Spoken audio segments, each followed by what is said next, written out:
Question number 24. A statue 1.6 meter tall stands on the top of pedestal.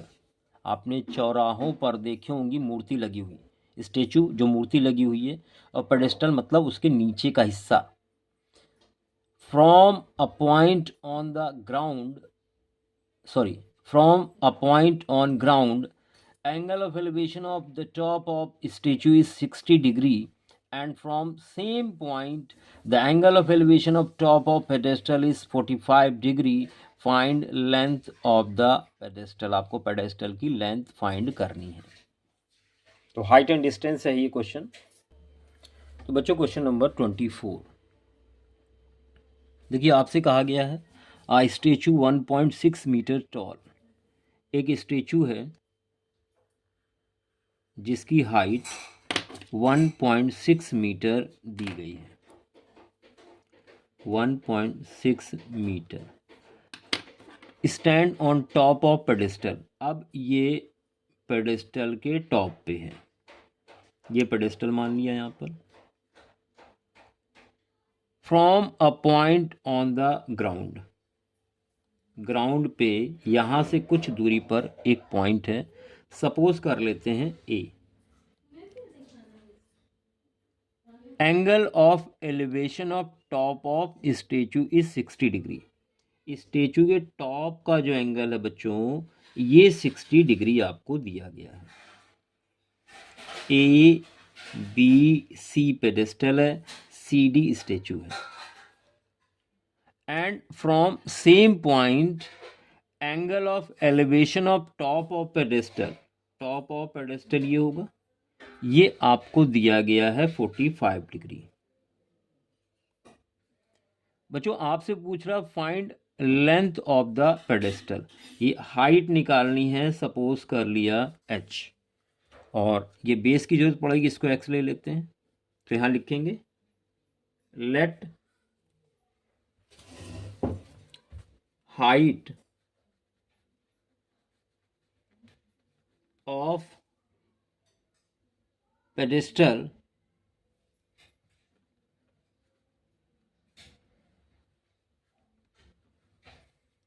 is h meter and distance between A and B is x meter. ये बच्चों यहां पर suppose कर लिया हम लोगों ने. नाउ इन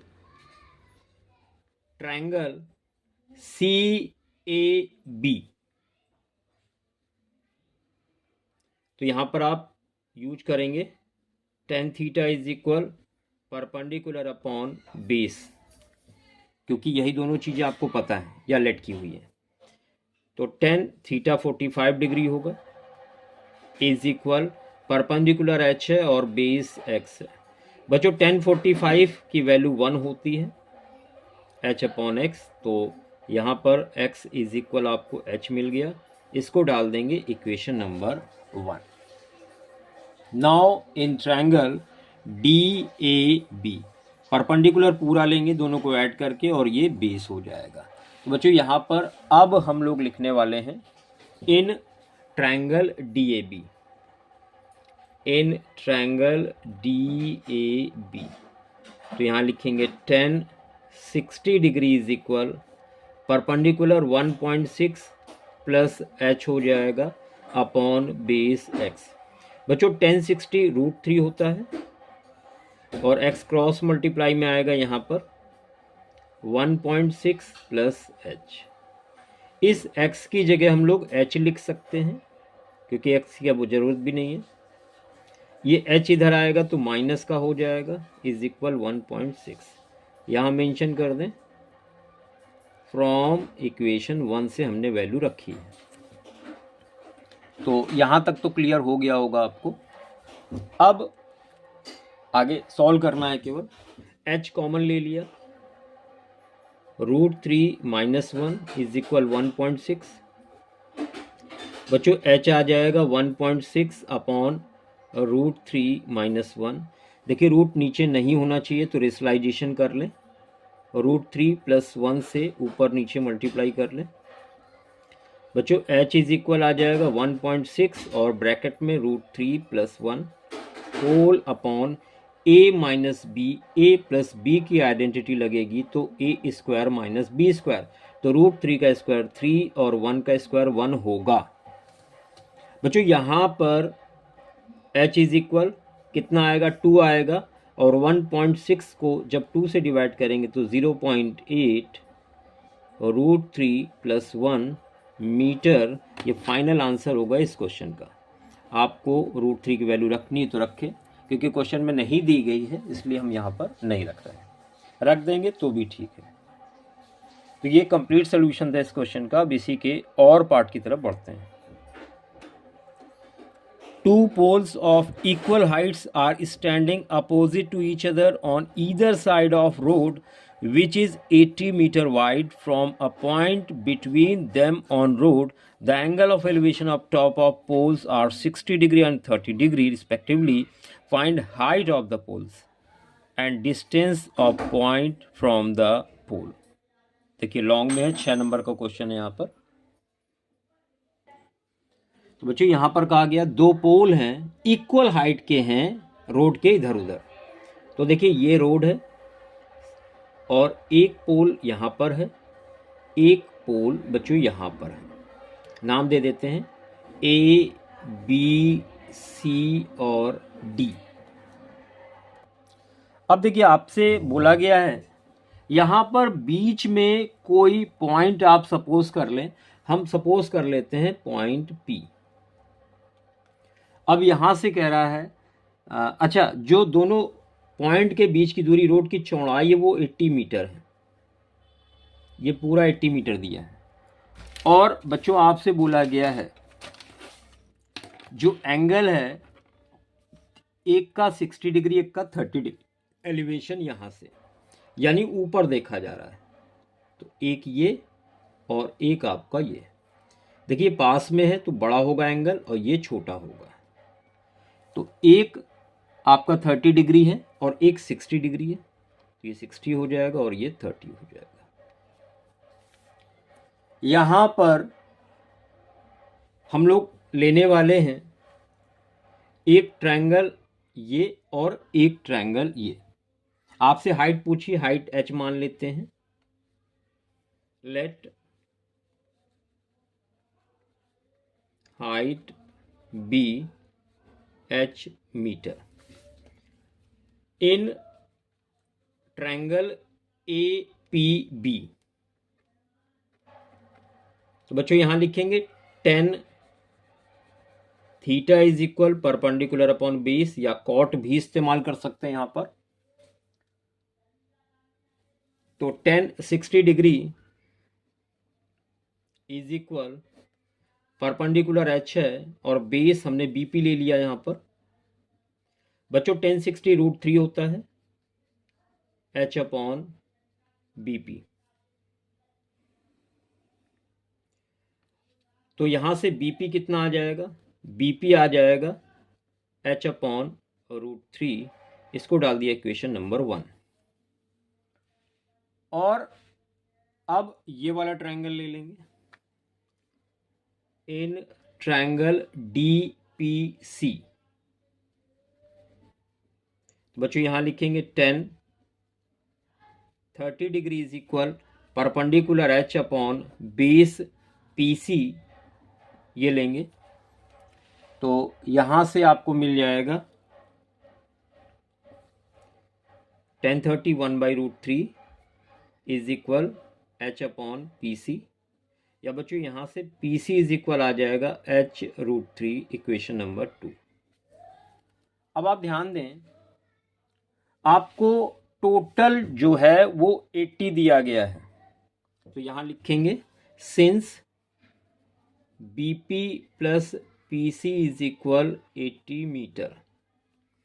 BP की जगह हम इक्वेशन 1 से लिख सकते हैं h अपॉन √3, प्लस PC की जगह h√3 लिख सकते हैं इज इक्वल 80। यहाँ लिख दें फ्रॉम 1 एंड 2 की मदद ली गई है। यहाँ पर एलसीएम लेंगे √3, तो बच्चों h प्लस यहाँ √3 से मल्टीप्लाई होगा, √3 इंटू √3, 3h हो जाएगा इज इक्वल 80। तो बच्चों यहाँ पर आपको मिलेगा 4h इज इक्वल 80√3। तो यहाँ से h मिल जाएगा आपको 4 2 ज़ा 20√3 मीटर। तो देखिए एक आंसर तो आपका ये हो गया। आपको पोल की हाइट निकालनी थी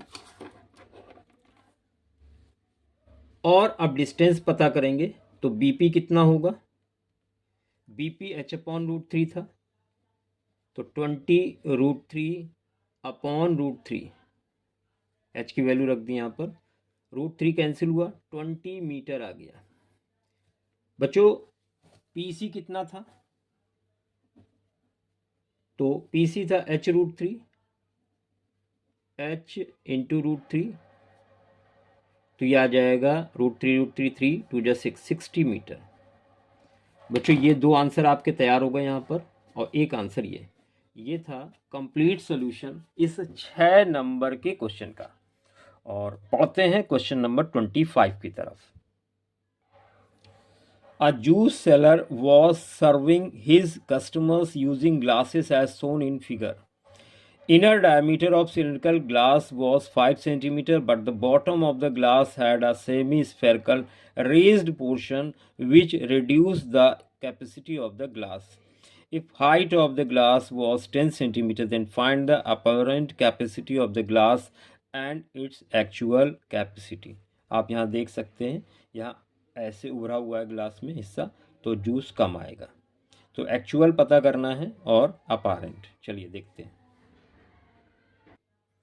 तो बच्चों यहाँ पर आपको जो डायमीटर दिया हुआ है 5 सेंटीमीटर दिया हुआ है, ये पूरा 5 सेंटीमीटर ही है 5। तो रेडियस क्या हो जाती है, डायमीटर का हाफ होती है, तो 5/2 सेंटीमीटर हो जाएगी यहाँ पर रेडियस। बच्चों यहाँ पर जो हाइट दी गई है वो 10 सेंटीमीटर दी गई है इसकी हाइट, तो ये हो जाएगा h इज इक्वल 10 सेंटीमीटर। बच्चों आपको यहाँ पे निकालना है इसमें जूस कितना आएगा, यानी आपको वॉल्यूम निकालना है। तो वॉल्यूम के लिए फॉर्मूला यूज करोगे, सिलेंडर का वॉल्यूम पाई r² h, पाई की वैल्यू 3.14 आपको दी गई है, तो 3.14, रेडियस 5/2 है, 5/2 इंटू 10। बच्चों इसको जब सॉल्व करेंगे तो यहाँ पर ये वैल्यू आएगी 196.25 सेंटीमीटर क्यूब। ये आपकी अपारेंट कैपेसिटी है, मतलब सामने से जो दिख रहा है वो है। तो यहाँ लिखेंगे आप therefore apparent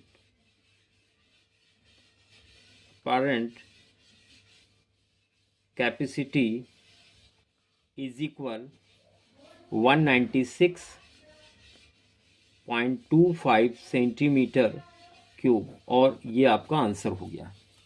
अब आपको एक्चुअल पता करना है कि एक्चुअल कैपेसिटी क्या है। तो यहाँ पर आप लिखेंगे एक्चुअल कैपेसिटी इज इक्वल, देखिए जो टोटल वॉल्यूम है उसमें से हम इसको माइनस कर दें, तो यहां हम लिखेंगे अपारेंट कैपेसिटी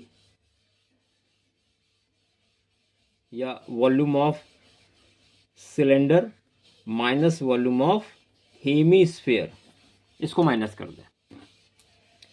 तो बच्चों ये तो फाइंड आउट कर चुके हैं, 196.25 माइनस हेमीस्फीयर का वॉल्यूम होता है 2/3 पाई r क्यूब। तो बच्चों यहाँ पर आप लिखेंगे 196.25 माइनस 2/3, पाई की वैल्यू 3.14, रेडियस 5/2, 3 टाइम यहाँ पर लिखेंगे तो 5/2, 5/2, 5/2,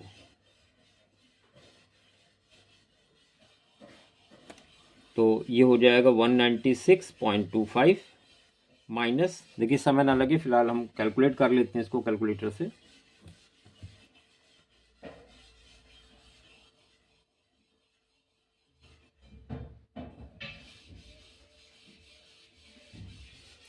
बच्चों ये आएगा 32.71, इसको माइनस कर दें तो ये आएगा 163.54 सेंटीमीटर क्यूब। बच्चों ध्यान दो, बाहर से देखने में लग रहा था जूस इतना मिलेगा, जबकि एक्चुअल में इतना जूस मिला। तो बढ़ते हैं अब नेक्स्ट क्वेश्चन की तरफ, इसी का और part. Rashid got a spinning top लट्टू as his birthday present, which surprisingly had no color on it. He wanted to color it with his crayons. Top is shaped like a cone surmounted by hemisphere. Entire top is 5 centimeter in height and diameter of top is 3.5 centimeter as shown in figure. Find area Rashid has to color. Take pi is equal 22/7। यानी यहाँ पर बच्चों आपको केवल colour करना है, और इसका मतलब ये हुआ कि हमें यहाँ पर सरफेस एरिया फाइंड करना है। तो चलिए स्टार्ट करते हैं इस क्वेश्चन का सोल्यूशन। बच्चों यहाँ पर आपको डायमीटर 3.5 दिया गया है, यानी रेडियस हो जाएगी 3.5/2 सेंटीमीटर, और यहाँ पर हाइट टोटल दी गई है। अब आप ध्यान दो, ये 3.5/2 का हाफ होगा ये वाला पोर्शन, क्योंकि ये हेमिस्फेयर है तो ये भी रेडियस होगी, ये भी रेडियस होगी। यानी अगर 5 में इतना हिस्सा माइनस कर दें तो ये हाइट आ जाएगी, किसकी हाइट आ जाएगी? कोन की हाइट आ जाएगी। तो हाइट ऑफ कोन, h यहाँ निकालेंगे, इसको h मान लेते हैं। तो जो कोन की हाइट होगी वो बच्चों हो जाएगी टोटल 5 माइनस करेंगे 3.5/2, ये वाला पोर्शन ये माइनस होगा। तो 5 2 10, 10 में 3 गया 7, यानी 6.5/2 इसकी हाइट हो जाएगी। या एक काम और कर सकते हैं, पॉइंट हटाया, 0 बढ़ाया, 5 7 जा 5 4 जा, ये भी लिख सकते हैं, थोड़ा आसान हो जाएगा।